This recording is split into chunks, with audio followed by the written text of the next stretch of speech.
ষষ্ঠ শ্রেণীর সম্পাদ্য 1 পৃষ্ঠা নম্বর 126। আমাদের প্রশ্নে বলা আছে সম্পাদ্য নির্দিষ্ট দৈর্ঘ্যের রেখাংশ আঁকতে হবে, অর্থাৎ আমাদের একটা নির্দিষ্ট দৈর্ঘ্য দেওয়া থাকবে। এখন প্রশ্নে যদি দেওয়া না থাকে তখন আমরা একটা মাপ নিতে পারবো, আর প্রশ্নে যদি দেওয়া থাকে তাহলে প্রশ্নের মাপটাকেই আমাদের নিতে সবসময় হবে, সেভাবেই নিতে হবে।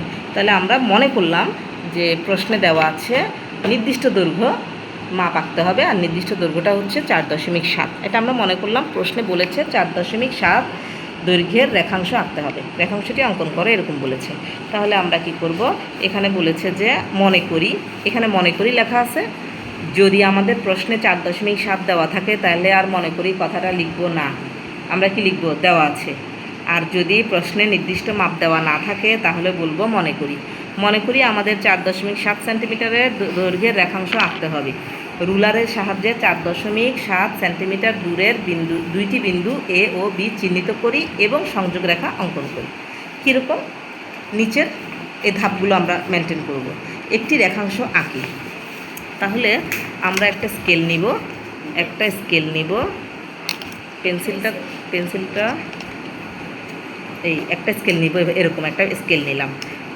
একটা স্কেল নেওয়ার পরে আমরা একটা নির্দিষ্ট দৈর্ঘ্যের একটা দৈর্ঘ্য আঁকবো। মনে করলাম যে এটা একটা দৈর্ঘ্য। যদি আমাদেরকে বলেছে সেন্টিমিটার, আমরা সেন্টিমিটার খেয়াল করব সবসময়, যে স্কেলের যে প্রান্তে সেন্টিমিটার লেখা থাকবে, অথবা সেন্টিমিটার কথাটা অনেক সময় পুরো লেখা থাকে না, ছোটো স্কেলে সিএম লেখা থাকে, তো সিএম লেখা থাকলেও মনে করব সেন্টিমিটার। আচ্ছা দেখো, আমরা এভাবে করে স্কেলটাকে একটু এভাবে করে কি করলাম, আমরা একটু কয়টা মাপ একটু এঁকে নিই।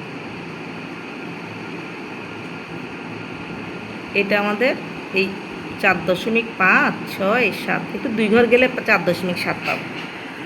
দেখো, আমরা এটা হচ্ছে আমাদের শূন্য বিন্দু, 1 2 3, এটা 4, এটা 5। যেহেতু আমরা 4.7 আঁকবো, তাই আমি এখানে একটা বিন্দু স্থাপন করেছি, যেটাকে আমি 4.7 দিয়েছি। এটা হচ্ছে 6। আমাদের রুলারের শূন্য থেকে এরকম করে আমরা একটা রুলারের মতো এঁকে নিলাম। এখন আমাদেরকে বইয়ে কি বলেছে, বইয়ে বলেছে একটি রেখাংশ আঁকি, এর উপর একটি বিন্দু এ নিলাম। তাহলে আমরা এখন একটা রেখাংশ আঁকব। এটা একটা রেখাংশ, ঠিক আছে। এর মধ্যে একটা বিন্দু নিব, মনে করলাম এটা একটা বিন্দু, ওর নাম হচ্ছে এ একটা বিন্দু নিলাম। তারপরে বলেছে কাটা কম্পাসের একটি অগ্রভাগ, এটা হলো কাটা কম্পাস। প্রত্যেক জ্যামিতি বক্সে এরকম একটা কাটা কম্পাস থাকে। এর অগ্রভাগ মানে আমি সামনের দিকে যাকে ধরবো, এটা অগ্রভাগ, এটা পিছনের ভাগ। আবার তুমি যদি কম্পাসটাকে এভাবে ধরো, এটা অগ্রভাগ, এটা পিছনের ভাগ। অগ্রভাগ মানে সামনের অংশ। তাহলে আমি আমার কম্পাসটাকে এভাবে ধরেছি, তাহলে এটা হলো আমার প্রথম ভাগ।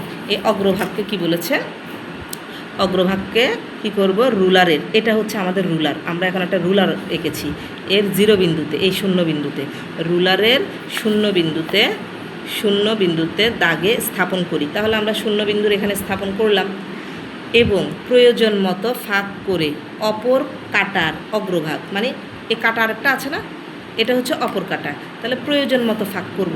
প্রয়োজন মানে কি, আমাদের প্রয়োজন হচ্ছে 4.7, এটা আমাদের প্রয়োজন। তাহলে প্রয়োজন মতো ফাঁক করে আমি কাটার আরেক প্রান্ত এভাবে করে 4.7-এর মধ্যে বসিয়ে দিলাম। 4.7-এর মধ্যে কাটার আরেকটা অংশ বসিয়ে দিলাম। আচ্ছা, তাহলে দাগে বসাই। তাহলে বসালাম, এখানে বলেছে 4.7 সেন্টিমিটার দাগে বসাই, তাহলে আমরা এখানে এটা বসালাম। 3 নম্বরে বলেছে কাটা কম্পাসটি সাবধানে তুলে নিয়ে, খুব সাবধানে আমরা তুলে নিলাম, তুলে নিয়ে এ বিন্দুতে বসিয়ে রেখাংশ বরাবর অপর কাটা দ্বারা, তাহলে দেখো এই বিন্দুতে এটা বসালাম, এই বিন্দুতে বসালাম, তাহলে অপর কাটা এই রেখার বরাবর এখানে বসালাম, অপর কাটা বি বিন্দুকে চিহ্নিত করি। তাহলে আমরা এখানে যে বিন্দুটা দিলাম, এখানে আমাদের যে ছিদ্রটা হলো, এই ছিদ্রটা হবে আমাদের কি, বি বিন্দু।